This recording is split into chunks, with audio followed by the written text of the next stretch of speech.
Bonsoir à tous et bienvenue dans cette grande édition d'information dont voici les principales articulations. Pendant que la Guinée traîne depuis plus de 10 ans dans l'affaire des massacres du 28 septembre 2009, l'Union européenne passe à la vitesse supérieure. Le vice-président de cette institution internationale a annoncé des sanctions sévères contre des personnalités guinéennes impliquées dans ce dossier. Deux journées internationales sont célébrées ce lundi 17 mai 2021. Il s'agit de la sensibilisation et de la lutte contre l'hypertension et celle des communications. En Guinée, un médecin spécialiste apportera des précisions sur la première journée. Vous aurez aussi les avantages de la nouvelle technologie de l'information et de la communication qui concerne la deuxième journée. Et puis, pendant que la pandémie de Covid-19 fait toujours des ravages depuis près de 2 ans à travers le monde, le relâchement des mesures barrières sont visibles un peu partout à Conakry.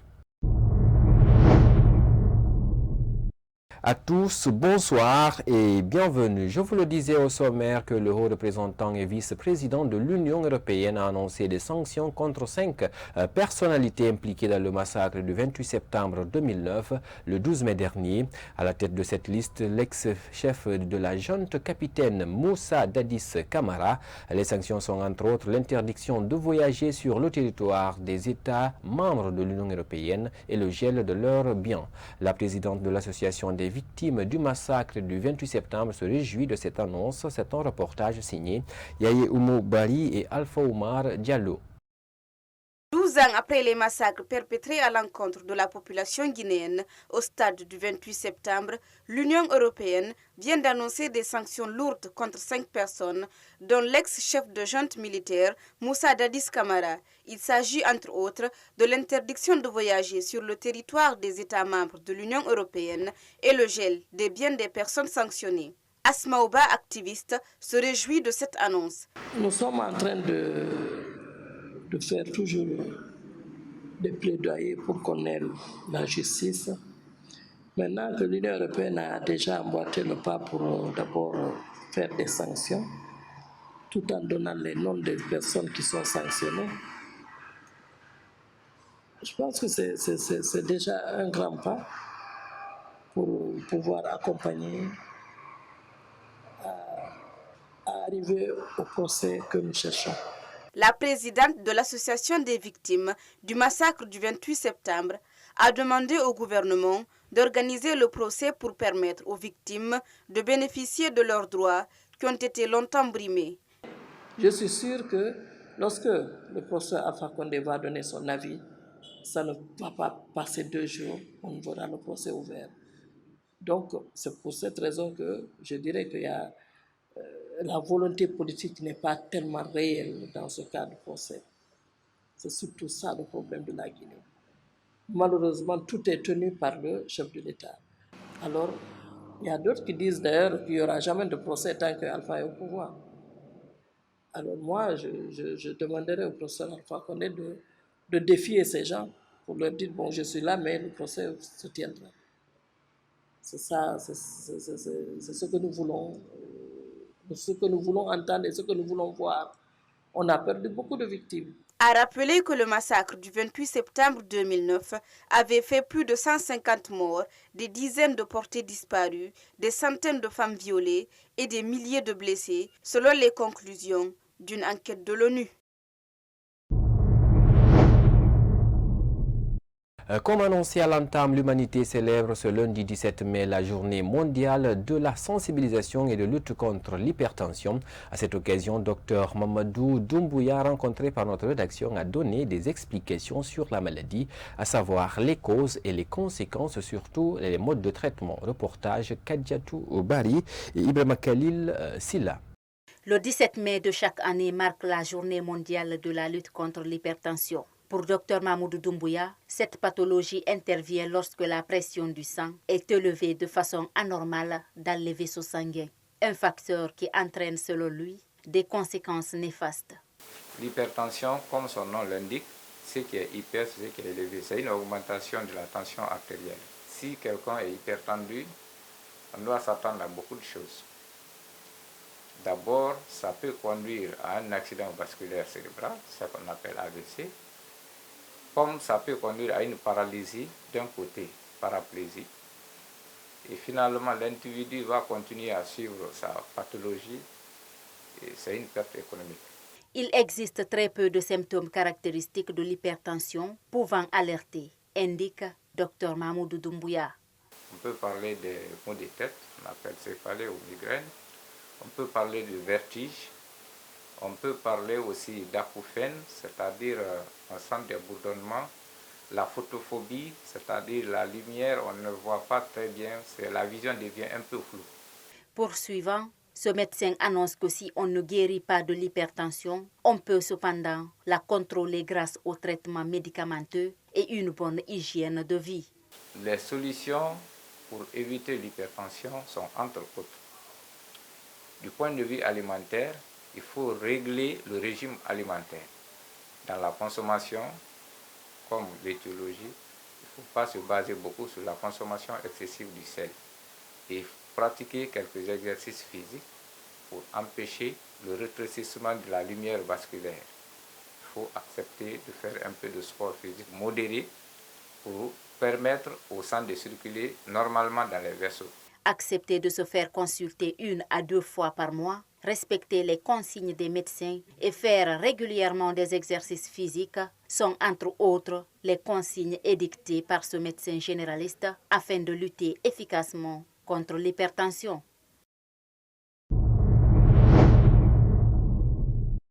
Toujours sur le sillage, la journée mondiale des télécommunications a été aussi célébrée ce lundi 17 mai 2021, une occasion pour contribuer à la sensibilisation de l'opinion aux perspectives qu'ouvre l'utilisation de l'Internet et des autres technologies de l'information et de la communication, TIC en abrégé. Dans les domaines économiques et sociaux, la Guinée, à l'instar des autres pays, peine encore à se frayer une place à l'échelle africaine. Bintou Souma et Ibrahima Paye Kamara ont recueilli l'avis d'un ingénieur réseau. Suivez.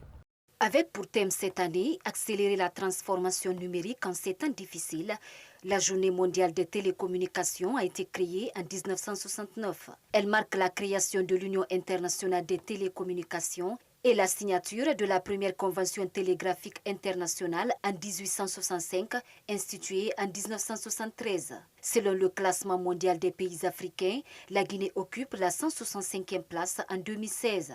Pour ce spécialiste, ce retard est dû à beaucoup de facteurs. Le premier, c'est-à-dire, c'est le manque de société nationale, de télécommunications nationales, et parce qu'il y a beaucoup de technologies qui sont des technologies et propriétaires de l'État, telles que les technologies ADSL, XDSL ou autres, c'est-à-dire l'Internet à la maison. Ça fait qu'aujourd'hui, que beaucoup de PME, de petites et moyennes entreprises, payent cher pour avoir la connexion Internet, alors que d'autres pays ont carrément basé leur économie ou leur essor ou leur développement sur les NTIC.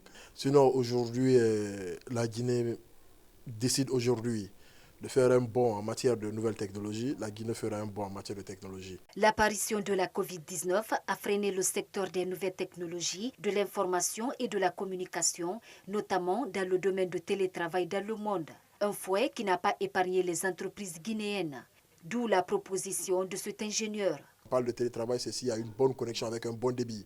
Aujourd'hui, nous avons des FAI qui utilisent, rares des FAI qui utilisent la fibre optique. La fibre optique n'est pas 100% commercialisée, même si aujourd'hui l'État a fait un effort que la fibre optique maintenant couvre tout le pays. C'est-à-dire, c'est de mettre à la disposition d'abord de la formation à la base, qui est ce qu'on appelle ça l'université, de donner des moyens d'équipement, construire des laboratoires de recherche, et que ça arrive que ces jeunes Guinéens puissent avoir assez de compétences.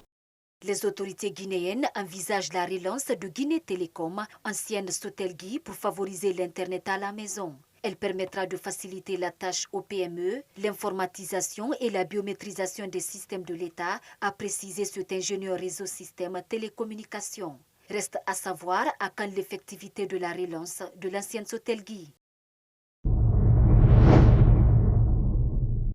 Après un mois de grève, les huissiers et avocats de Guinée ont repris les activités dans les cours et tribunaux ce lundi 17 mai 2021 sur toute l'étendue du territoire national. Cette annonce intervient après plusieurs rencontres avec le ministre de la Justice qui a abouti à la mise en place d'un comité technique afin de trouver une solution aux revendications des grévistes. Alpha Omar Diallo pour plus de précisions.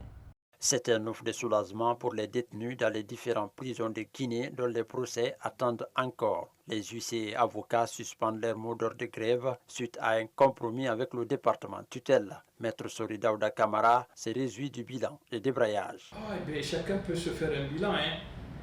La justice d'un pays paralysé pendant un mois, durant un mois, jour pour jour.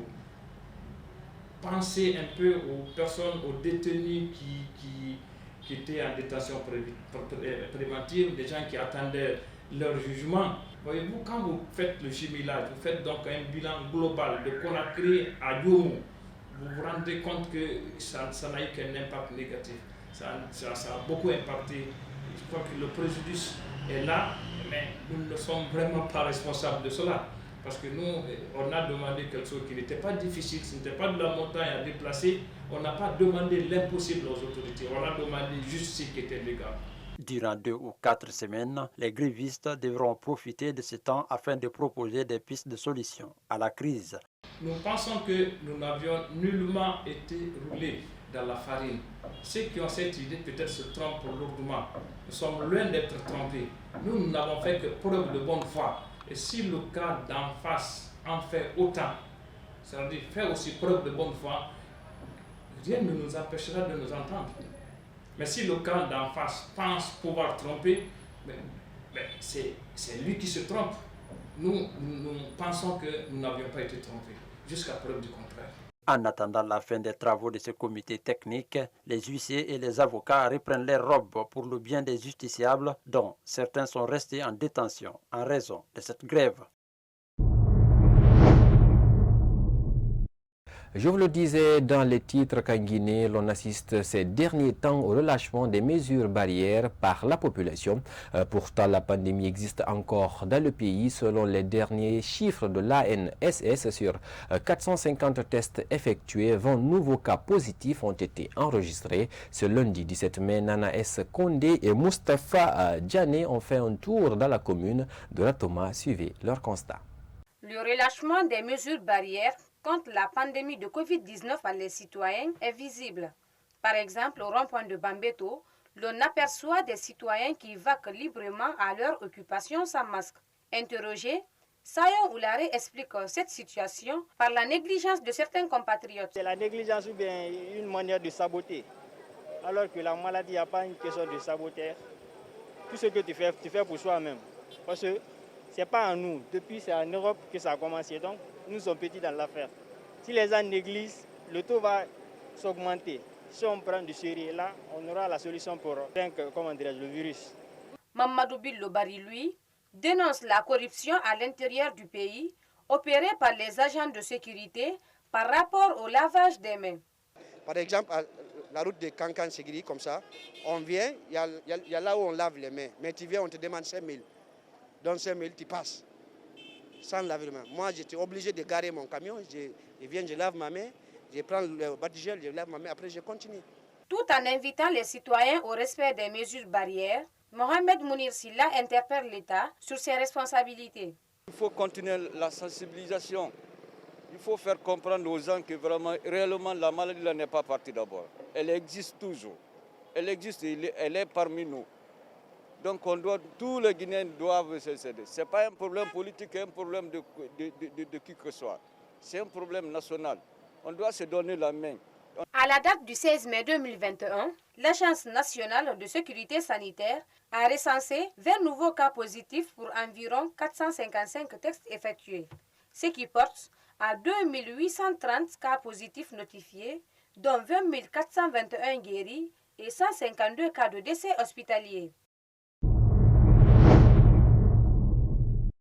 On en vient à cette autre actualité. Le débarcadère de Kaporo est dans un état piteux. Les travailleurs se plaignent de mauvaises conditions de travail. Ce lundi 17 mai 2021, les responsables ont décrit leur calvaire. Ibrahima Diallo est allé à leur rencontre. Suivez son reportage. Selon le premier responsable du port de Kaporo, le gouvernement guinéen a débloqué des milliards de francs guinéens pour l'aménagement de nouveaux sites de débarquement, comme vous pouvez le constater sur ces images. Mais depuis lors, aucun travail concret n'a été fait, dénoncent les pêcheurs.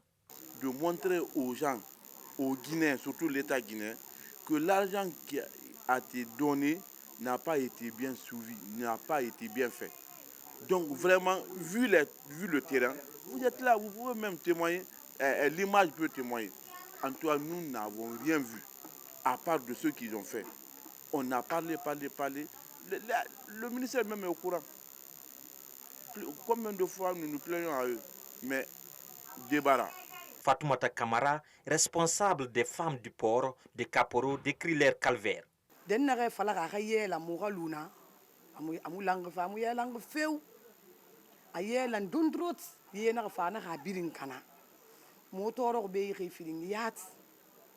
Là où ils ont aménagé pour nous n'a pas été bien fait. La pluie est venue tout gâter. Nous souffrons vraiment. Nous sommes sous le soleil. Il n'y a pas de hangar.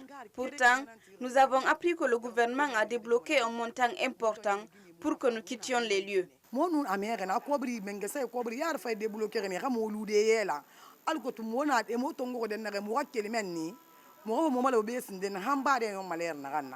Conscient des difficultés que rencontrent les pêcheurs, le chef de quartier de Kaporo dit avoir mené des démarches pour améliorer cette situation. Cependant, il dit n'avoir pas eu connaissance d'un montant de 13 milliards pour l'aménagement de ce site. Avant le début des travaux, il a été dit qu'un lieu à proximité du port serait aménagé à leur faveur pour que les activités de la pêche ne connaissent pas de dérive. Mais très malheureusement, jusqu'à ce jour où on vous parle, vous avez fait le constat, ils sont dans des conditions vraiment atroces. Surtout quand la haute marée est là, et ils ne peuvent pas s'installer. C'est une digue qui devrait être mise. Ils ont fait semblant de mettre une digue, alors que la digue n'est pas achevée. Les travaux ont été presque bâclés. L'autre côté de la rive a été transformé en dépotoir d'ordures et des odeurs nauséabondes accueillent les visiteurs. Ici, la menace pour la santé publique est réelle. Si rien n'est fait, ces pêcheurs comptent manifester leur colère les jours à venir. Dernier virage de ce journal, dans une frappe menée samedi dernier, l'armée israélienne a bombardé un immeuble d'une dizaine d'étages abritant les locaux des médias internationaux, dont la chaîne de télévision Al Jazeera. À cet effet, notre rédaction a rencontré le correspondant du dit média en Guinée qui s'est indigné face à cette situation. Suivez ce reportage de Sayon Kamara. Cet immeuble qui s'effondre tel un château de sable dans un immense fracas est celui qui abritait la chaîne de télévision Al Jazeera. Les autorités israéliennes ont décidé ainsi de mettre à sac les locaux de cette chaîne de télévision qui avait la première des infos dans ce conflit qui les oppose au territoire palestinien, représenté par le Hamas dans la bande de Gaza. Les gens pensent que pour fermer la bouche des médias, ils vont faire ce qu'ils attendent de faire. Tout ce que les gens attendent de faire, par exemple, vous savez, ils ont tué beaucoup de personnes de deux côtés. Al Jazeera n'est pas en Gaza ou Israël pour soutenir Israël ou bien Palestine. Non. Al Jazeera est à Gaza parce que là-bas, on a une base à Gaza. On a des correspondants aussi à Israël. Ce n'est pas pour dire qu'on est à Gaza seulement. Non. Al Jazeera est là-bas pour faire son travail. C'est pour écrire les informations tous les deux côtés. Mais, vous savez, les informations, c'est pour, surtout là où il y a des morts, là où il y a beaucoup de choses. Il faut montrer à les gens ce qui attendent de passer exactement. Donc nous, on est là-bas pour faire live, direct, chaque jour, minute par minute, seconde par seconde. Selon l'armée israélienne, des équipements militaires du Hamas, du mouvement islamiste au pouvoir dans l'enclave, se trouvaient dans la tour frappée par ces avions de combat. Cet employé de cette chaîne de télévision a un avis contraire à cette déclaration. C'est à cause de notre qualité de travail qui a fait qu'ils ont bombardé ce bâtiment. C'est la qualité du travail. Donc, même là où je vous parle, je vais vous montrer direct comme Al Jazeera travaille. Ça, c'est Al Jazeera, ça, c'est live. Ça, c'est direct. Direct à Gaza. Donc, même avec ton téléphone, tu n'as besoin même pas pour payer Canal. Tu vas regarder Al Jazeera direct. Donc, à cause des qualités du travail d'Al Jazeera, je pense que c'est à cause de ça. Et dit on va fermer la bouche d'Al Jazeera. Pourquoi ils ne vont pas dénoncer tout ce qui attend de passer entre les deux côtés. Selon notre interlocuteur, le commandant de l'armée n'avait donné qu'une heure aux occupants de l'immeuble de quitter les lieux. Un délai insuffisant pour le média de ranger tous les matériels importants pour son fonctionnement qui finalement ont été endommagés suite à la frappe. Voilà, mesdames et messieurs, c'est la fin de cette grande édition d'information. Merci à tous de votre aimable attention. Les programmes poursuivent sur la télé du 21e siècle. Au revoir.